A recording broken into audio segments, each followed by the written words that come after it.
new sander. The Texas sanding massacre doesn't have the same ring to it, does it really? That's just a crazy guy going around making everyone's furniture a bit smoother. Anyway, I digress. So yeah, here we go. I'm still yet to use it. I thought I'd just give you an intro video. I put some paper on it. It's supposed to, you can get pre-punched sandpaper for it, but I've got some decent paper that I bought. That's pretty good, so I'd like to use that.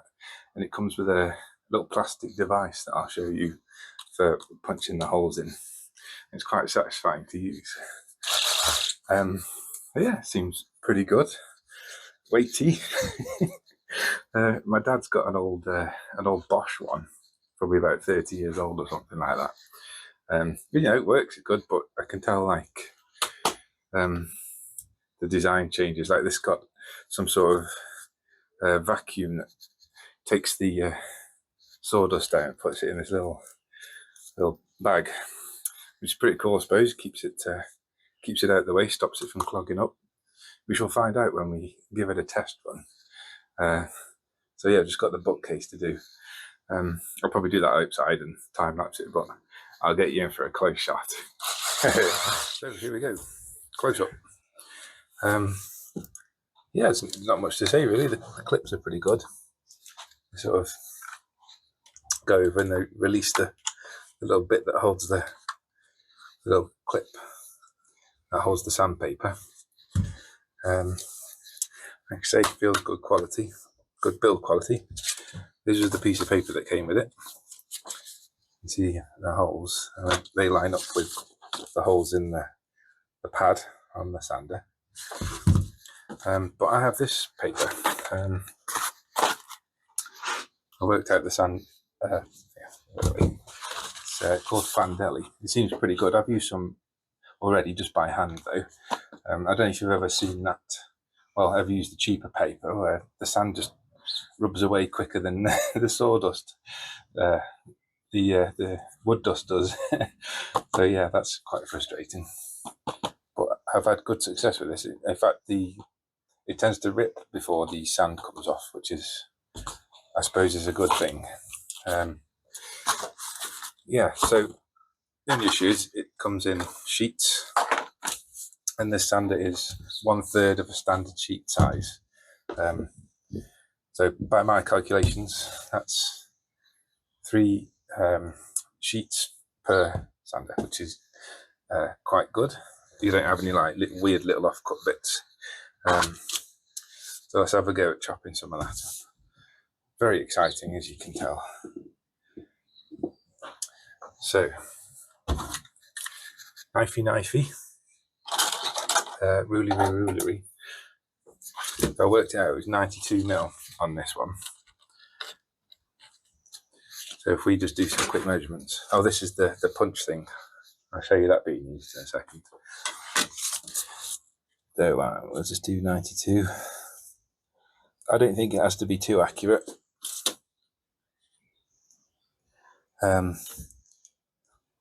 You know, it's just going to be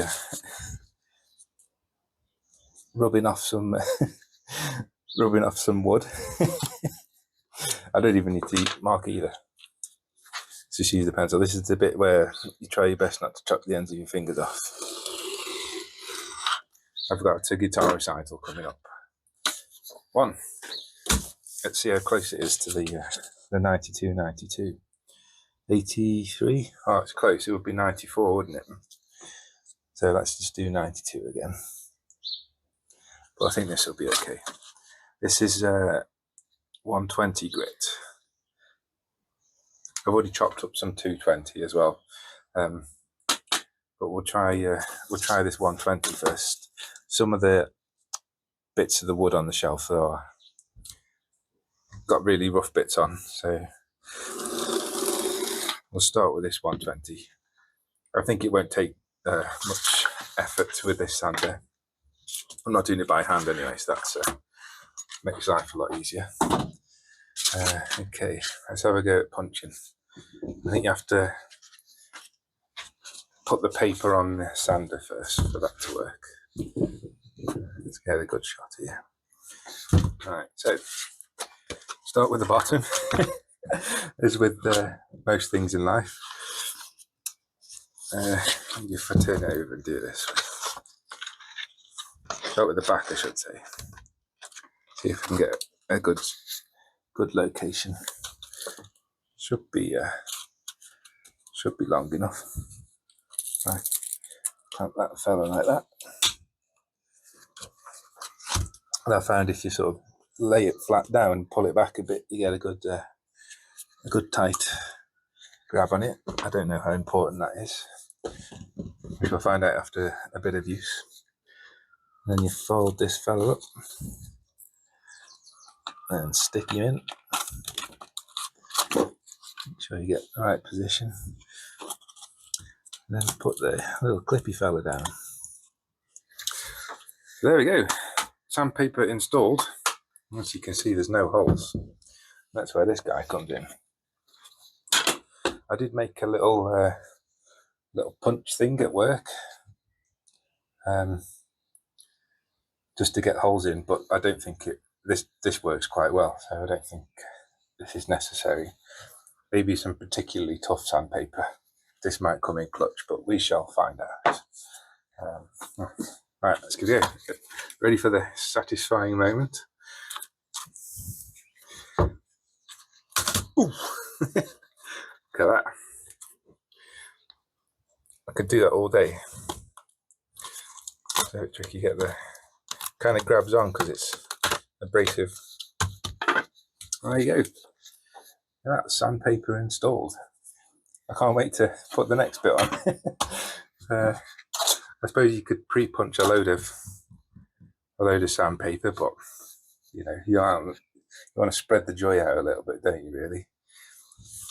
You don't want to have Christmas every day, because it wouldn't be Christmas then. Yeah, there we go. Oh, interesting side note. Last time I went camping, I collected some pine cones. Well, where did I go now? Cannock Chase, that was it. In like a wooded camping area. There may be some camping footage in the mix at some point. You know, I'm bloody influencer now. I'm sorry for swearing. But anyway, I've collected the seeds at the pine cones. I'm going to have a go at growing a pine bonsai. I've not done that before, so we'll see if that works. I thought that might be pretty cool. I'm very much into foraging nature and bringing it home with me. Collected some moss the other day. But anyway, yeah, sandpaper installed. So I'll do a quick sanding. I'll speed it up so it's not too boring. But yeah, so here we go with that. So one issue I have, a temporary issue, the discs I have for my belt sander, disc sander combination benchtop thingy, they're 150mm, but they should take 125. So yeah, it's I've got to chop a little bit off, which is no problem. I've only got 5 of them, but I will get some correct sized ones the next time I need them. But for the time being, I can just modify these ones. So I've got my little old-fashioned compass divider type things. These are pretty cool. Also pretend you're like you're a pirate navigating across the 7 seas. Yeah, depends how many flagons of rum you've had. That's what pirates drink, isn't it? Is it rum and not scurvy? Scurvy's what you get if you don't eat oranges. Yeah, anyway, post in the comments if you know the diet of a pirate. Anyway, so 125 diameter, 62.5 radius, which is what I want. Well, it was when I was at school anyway. So I just like to set these up on a steel rule, like so. Maximum precision. If I get the approximate centre, it should be around there, I reckon. Again, doesn't have to be too crazy, and we can just etch a cut line on here. Danger, danger. We're okay. Since I've opened the half workshop, I'm yet to make a trip to the hospital, which is a good sign, I suppose. But yeah, got to be extra careful doing this kind of thing, especially working with power tools and drinking pirate rum all day. So yeah, let's have a chop round here, I think. Not sure my knife's sharp enough, but we shall see. Yeah, that's working. I'll just go around again. Yeah, trying best not to remove any skin areas or fingers. It's always useful. There's nothing worse than cutting yourself and you've still got some stuff to do, and then you have to sort of deal with that injury. It's quite annoying. I know it can't be helped sometimes, but it's much better if you don't cut yourself. I think that has worked. Here we go. Just check me check me measurements. Remember, cut twice, measure once, then measure afterwards to see if you got it right. 125. Look at that. Easy. Right on the money. Nice. Thought I'd show you that. I thought it would be a good idea to get the top of the uprights finished first before I go to sanding and finishing. It kind of makes sense, doesn't it? Get the thing finished before you finish it. To make it look less like a butt at the top, I'm going to put a hole here, so it sort of creates like little horns, I guess. I don't know if you can see that. Yeah, I think that'll be pretty good. I kind of like this design idea. I wouldn't say if it's in medieval or anything like that, but yeah, that sharp, like angular kind of feature, I think looks pretty cool. So I'm going to use a hole saw to get the hole in, and then I'll use a hand saw to get the curves in position as well. Yeah, these are Irwin brand. They seem pretty good so far. I've got a set of them. Been using them to some degree of success. But yeah, I've got it clamped down, and I've got a sacrificial piece of wood underneath to try and prevent breakout. But yeah, we'll see how it goes. I'm going to take it easy anyway. This is the biggest hole saw that I've got, but yeah, we'll see if it works. No rushy. Find the point. I've already stabbed a point in.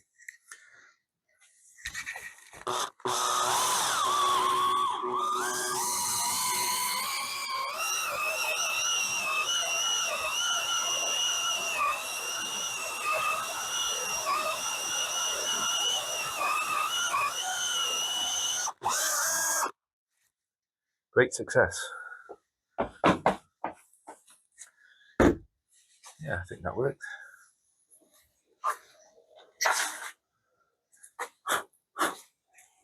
So now I can just cut those lines to match, and we should have a reasonably nice detail. Oh, I sliced my hand, by the way. Yeah, I did that on a sander. It's not too bad, just a scratch.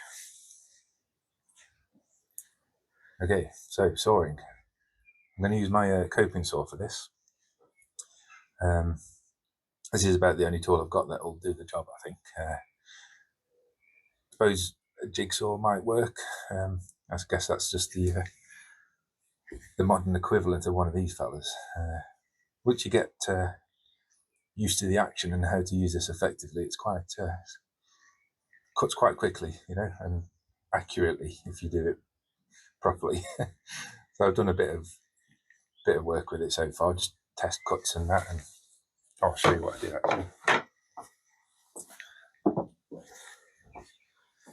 Just did some like having a go at using it, but yeah, you can get quite tight.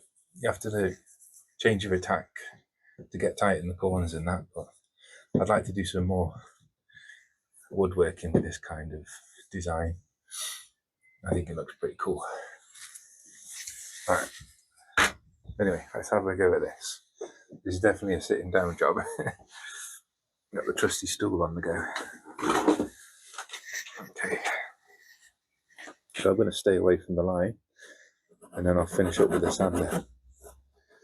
We can get it started, that is. Nice and steady.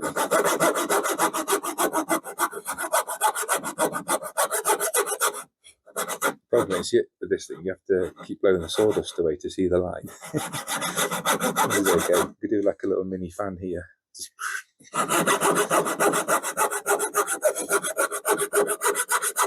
nice and steady.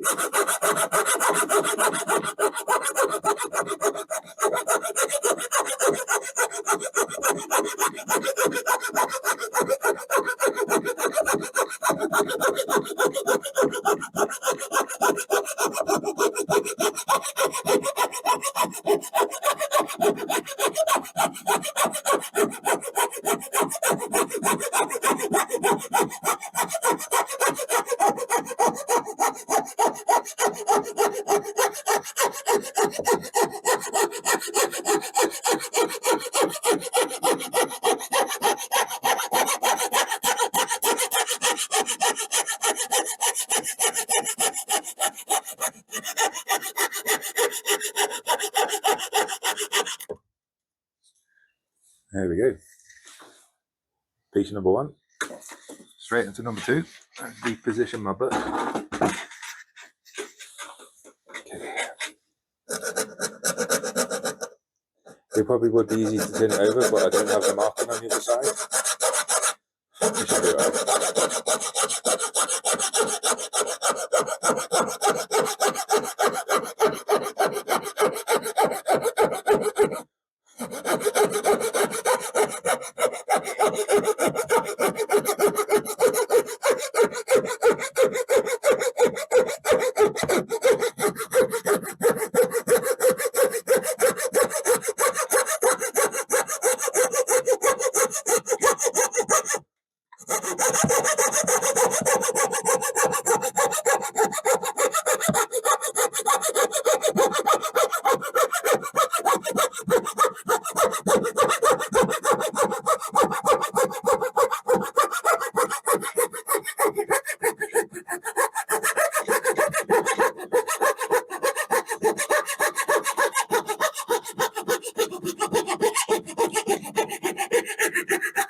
And time.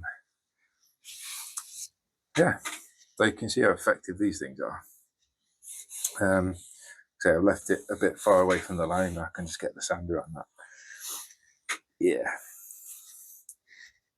2 thumbs fresh.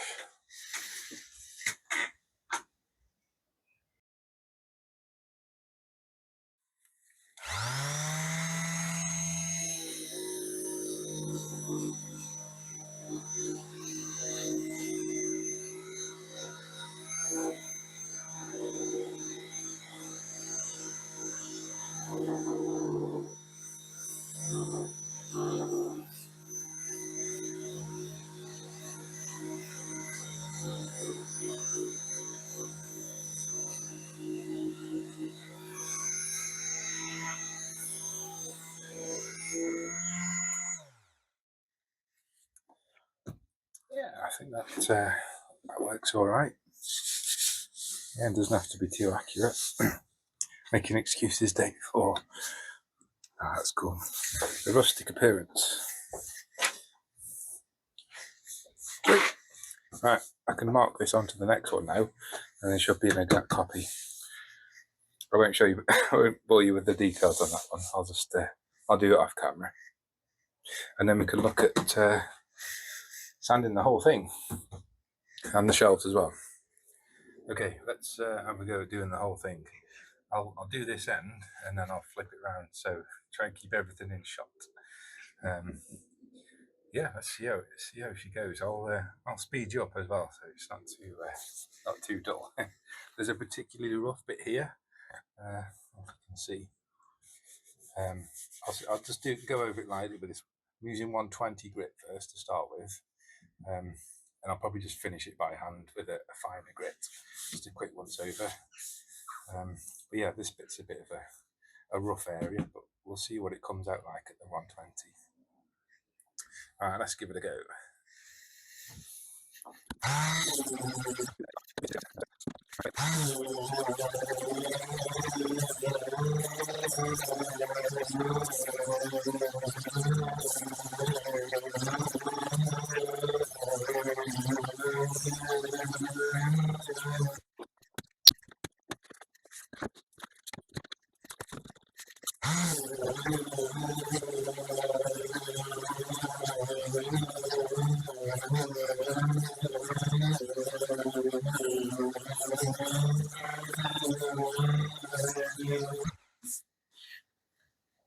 Ace.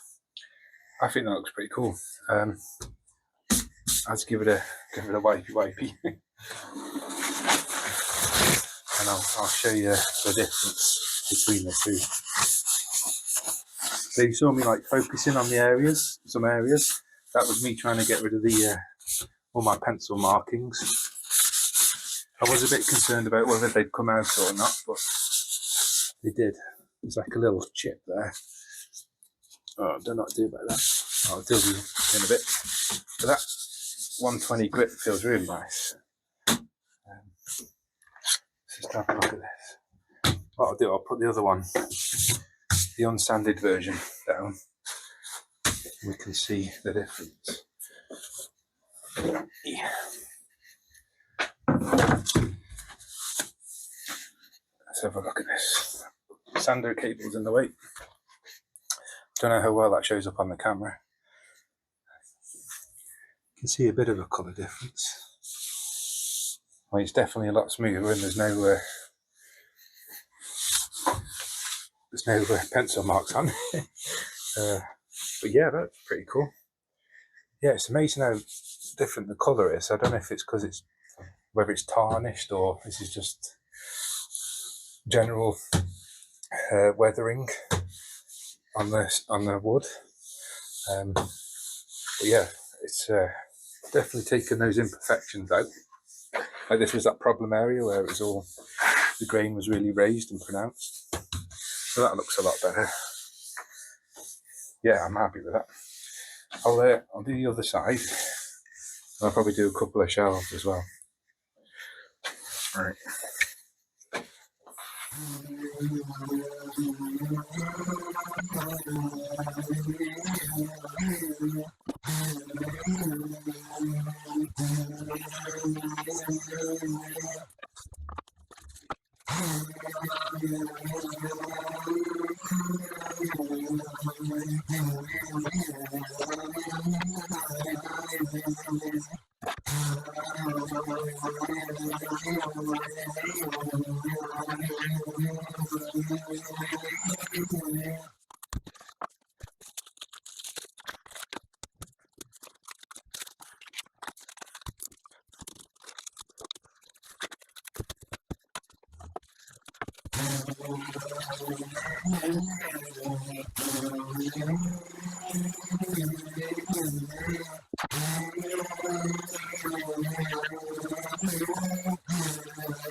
Right then, friends, we've reached a critical juncture, the final furlong, the finishing. It's a lot of Fs.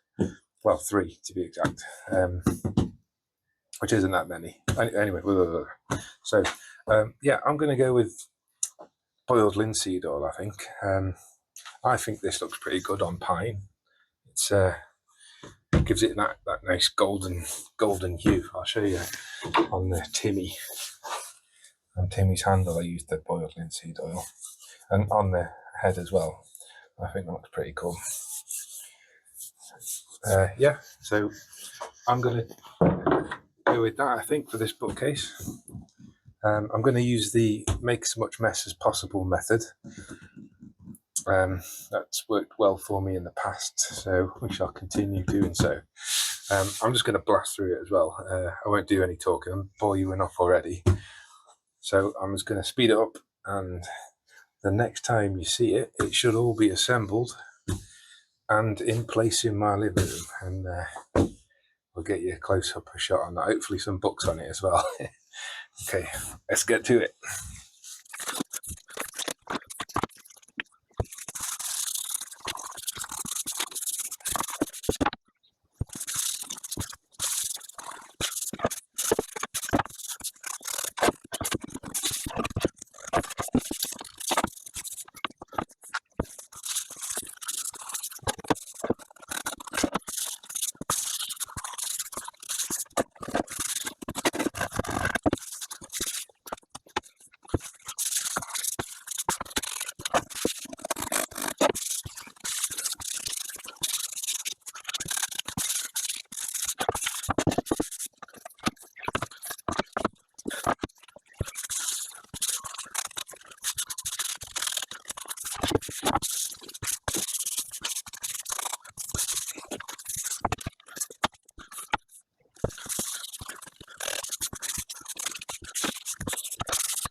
There we go, friends. Bookcase project complete. Yeah, looks pretty cool, doesn't it? Just the right perfect place for it, I think. I've had to wedge it a little bit at the bottom just to like get it put up against the wall, you know. That was to be expected though. It's quite an old house.